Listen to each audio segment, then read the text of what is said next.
Autonomous Vehicles published on May 19, 2018, by guest contributor. May 19, 2018 by guest contributor. Originally published on EVANNEX. Charles Morris. Last year, EV driver Jay Lucas of Alexandria, Virginia, contributed an account of a road trip in a Chevy Bolt to Green Car Reports. However, he's now driving a used Tesla Model S, and he wrote a follow-up piece for GCR, explaining why he finds the Tesla to be a superior choice for long-distance driving. Giving up a Chevy Bolt for a used Tesla Model S. Image, Alex, Vance. Lucas still loves the Bolt. I think it is Chevy's supreme creation, and it carried me with spirit and verve all around Northern Virginia, he writes. But now I have a Tesla, and my son has the Bolt. I have given up some things, but boy, have I gained others. Last summer, my buddy Stuart accompanied me on a 600-mile trek in the 2017 Bolt EV. I've just completed that same journey in the Tesla with my wife. Lucas writes. The two cars provided very different experiences. In the Bolt EV, we felt like pioneers, whereas in the Tesla, the level of worry and unknowns was far lower. That's why I switched to Tesla, for a better long-distance trip experience.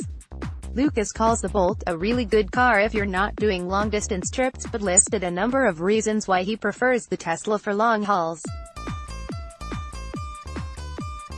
If your driving pattern includes frequent road trips, his new article is worth reading in its entirety. GM's Chevy Bolt, Licker, Dave Pinter. The main reasons the Tesla excels on the highway have to do with the company's supercharger network. First, charging at a supercharger is much faster than using a CCS fast charger. The half-hour to 45 minutes at a supercharger is much more satisfying than the typical hour or 90 minutes required at any 50-kilowatt non-Tesla fast-charging site. Lucas writes. Also, many of those commercial sites stop after 30 minutes of charging, requiring a restart of the charging process, which I've always found infuriating. Tesla started building superchargers years ago, before other EV makers were even thinking about the need for fast charging. Observers of the charging scene have noted that Tesla's head start allowed it to grab much of the best real estate, and Lucas confirms this advantage. Superchargers are sited better, with a greater selection of nearby restaurants and other facilities. They're also closer to the highway. While some CCS charging stations were well located, and more are appearing in highway rest stops and travel plazas, that's still the exception rather than the rule. The on-road charging process is automatic and hassle-free for a Tesla, Lucas continues. While some commercial charging networks are better than others, most require some type of interactive card, credit card, or phone app to be used. With the Tesla supercharger, I just grab the charger cord and bring it close to the Model S. The port springs open, and in goes the plug. Related, electric vehicle charging infrastructure, guidelines for cities, 2018. Accessing Tesla's supercharger network makes road trips easier. Licker, David Van der Mark. Everyone knows that Tesla makes the fastest, most powerful EVs on the market. However, many may not realize that this gives them a practical advantage on the highway, not just bragging rights at the drag strip. My Bolt EV was spunky off the line, but on a recent trip in the Tesla, I had to pass some fully loaded gravel trucks on a winding 2-lane mountain road with a very limited passing zone, writes Lucas. The Tesla shot me past the trucks well before the dotted line became solid, far faster than I had imagined. Lucas also finds that high-speed driving doesn't seem to drain the Tesla's battery as much. In the Bolt EV, 70 miles per hour seemed to be a bright red line. Above that speed, my energy use per mile skyrocketed and range dropped noticeably. The Tesla seems to slip through the air more gracefully, and while I don't use a heavy foot, I can be freer with the accelerator.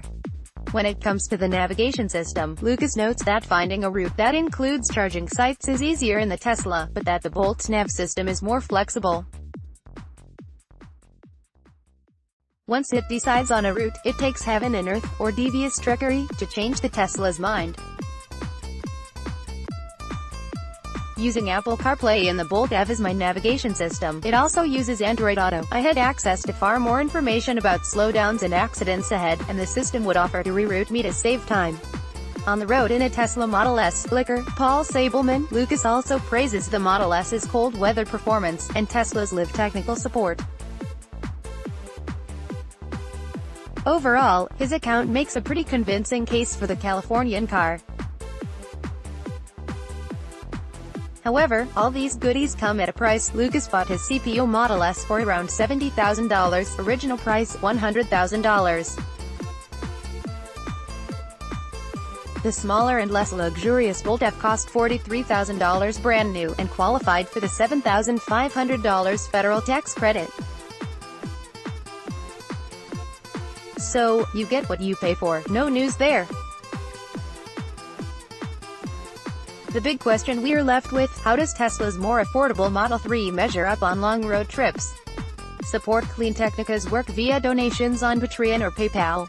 Or just go buy a cool t-shirt, cup, baby outfit, bag, or hoodie. Tags: Apple CarPlay, Chevy Bolt navigation, Chevy Bolt reviews, EV road trips, Tesla Model 3, Tesla Model S reviews, Tesla Model S road trips, Tesla Model X, Tesla navigation, Tesla road trips, Tesla superchargers, Tesla supercharging, US.